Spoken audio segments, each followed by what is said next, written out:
अस्सलाम वालेकुम। आज लॉ इश्यूज़ के हवाले से हमारा टॉपिक होगा कि शौहर, बीवी और बच्चों से मुतल्लिक मुकदमात कौन से होते हैं और ये कहाँ पर दायर किए जाते हैं।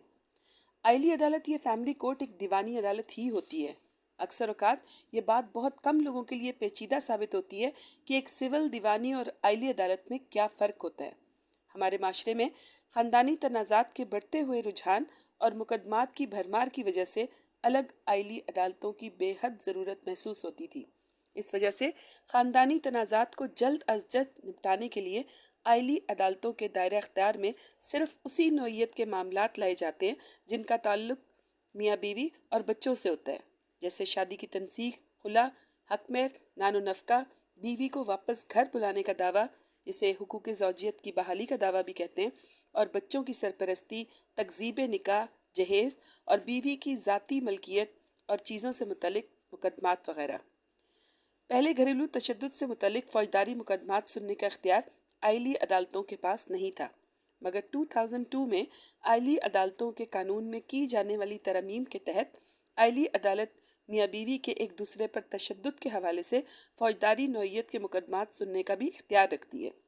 तशद्दुद के हवाले से जो जराइम इस अदालत के इख्तियार समात में आते हैं वो ज़रब, चोटों, किसी के हब से भेजा यानी नाजायज़ तौर पर कैद में रखना, किसी के शदीद गुस्सा दिलाए बगैर हमला करना और या मुजरमाना ताकत का इस्तेमाल करना, और कोई भी ऐसा लफ्ज़, इशारा या अमल जिससे किसी औरत की इज्जत व हुर्मत की तौहीन होती हो।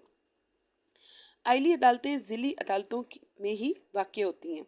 अक्सर औकात देखने में आया है कि हेडक्वार्टर और उनकी तहसील हेडक्वार्टर्स में जहाँ आइली अदालतें काम कर रही हैं, आइली मामलात सुनने वाले जज साहिबान दीगर मुकदमात भी सुनते हैं। ताहम कुछ जगहों पर वो सिविल अदालतें जिनको फैमिली कोर्ट के तौर पर मखसूस कर दिया गया है, वो पूरा हफ्ता आइली मामलात ही सुनती हैं। इस वजह से ख़वातीन को ज़हनी तौर पर इस बात के लिए तैयार रहना चाहिए कि जब वो अदालत में जाती हैं तो वहाँ पर हर किस्म के लोग इनके इर्द गिर्द मौजूद होंगे। अगर किसी आइली अदालत में एक मुकदमा चल रहा हो तो उसी मुकदमे को किसी दूसरी अदालत में भी दायर करना बिल्कुल गैर कानूनी है। मिसाल के तौर पर किसी अदालत में एक मुकदमा चल रहा है और खाविंद या बीवी दबाव डालने की खातिर इसे दूसरी अदालत में भी अलग से दायर कर दे तो ये बिल्कुल गलत है। अगर बीवी ने खर्चे का दावा दायर किया हुआ है तो खाविंद जवाब दावा में हुकूक ज़ौजियत का ही दावा कर सकता है। इसे अलग से नया दावा करने की ज़रूरत नहीं। इसी तरह अगर शौहर ने बीवी के खिलाफ हुकूक ज़ौजियत का दावा कर रखा है तो बीवी अपने तहरीरी जवाब में तनसीख निकाह या खर्चा नानो नफ़का का दावा कर सकती है। उसे अलग से दावा दायर करने की ज़रूरत नहीं होती। आइली अदालतें फ़रीक़ैन की सहूलत को पेश नज़र रखती हैं। ख़ास तौर पर ख़वातीन की मुश्किलात का ख़ास ख्याल रखा जाता है, और मुकदमात अगर तादाद में ज़्यादा हों तो अदालतें आम तौर पर इन मुकदमात को इकट्ठा करके एक ही बार इनकी समाअत करती हैं। इस तरह मज़ीद ताख़ीर और दोनों फ़रीक़ों को तकलीफ़ से बचाया जा सकता है। आइली अदालत में कोई भी मुकदमा दायर करते हुए मामूली कोर्ट फीस होती है। आइली अदालतों के कानून में 2002 में तरमीम के तहत आइली अदालत को बशमूल तनसीख निकाह के हर दावा दायर किए जाने के 6 माह के अंदर अंदर निपटाना होता है। अगर कोई मुकदमा इस मुकर्ररा मुद्दत के अंदर ख़त्म ना हो तो मुकदमे का कोई भी फरीक हाई कोर्ट को मुनासिब हुक्म के लिए दरख्वास्त दे सकता है।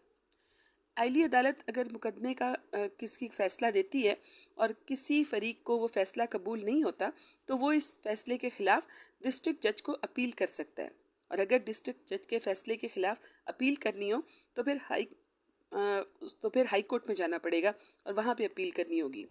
अपील दायर करने की मियाद 30 दिन होती है, और अपील के लिए अदालत की फ़ीस भी मुकर्रर है जो कि कानून के मुताबिक ही होती है, और खुला के मुकदमात या तनसीख निकाह के मुकदमात की दूसरी अपील नहीं की जा सकती, बल्कि उसमें अपील ही उसका नहीं हो सकता। तनसीख निकाह में तो फिर भी अपील हो सकती है, लेकिन खुला के जो मुकदमात होते हैं वो काबिल अपील नहीं होते।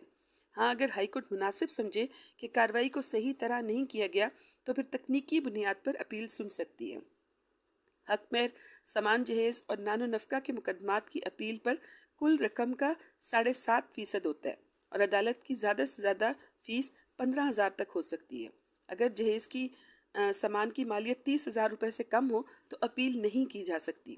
یہی معاملہ حق مہر میں بھی ہے، اور نان و نفقہ کے مقدمات میں اگر فیصلے میں جاری کردہ رقم کی مقدار 5,000 سے کم ہو تو صرف درخواست گزار یعنی ڈگری دار کو ہی اپیل کا حق حاصل ہے، اور اگر مقدار اس سے زیادہ ہو تو پھر دونوں فریق اپیل کا حق رکھتے ہیں۔ جہیز کے معاملے میں اگر سامان جہیز کی قیمت 2 لاکھ روپے سے کم ہو تو ڈسٹرکٹ جج کو اپیل کی جا سکتی ہے۔ اس سے زائد قیمت کے جہیز پر ہائی کورٹ میں اپیل کی جا سکتی ہے۔ اس میں میعاد کا فرق بھی آ جاتا ہے۔ اس کے علاوہ اگر مدت کے بعد اپیل ہوگی تو وہ زائد المیعاد ہونے کی وجہ سے خارج کر دی جاتی ہے۔ قانون کا مقصد بال کی کھال اتارنا ہرگز نہیں ہوتا، اور نہ ہی یہ تکنیکی باتوں میں الجھنا ہوتا ہے۔ اس کا بنیادی مقصد انصاف کی فراہمی ہے۔ اس لیے عائلی عدالتوں کی کوشش ہوتی ہے کہ انصاف کی جلد از جلد اور شفاف طریقے سے فراہمی کی جائے۔ جزاک اللہ خیرا۔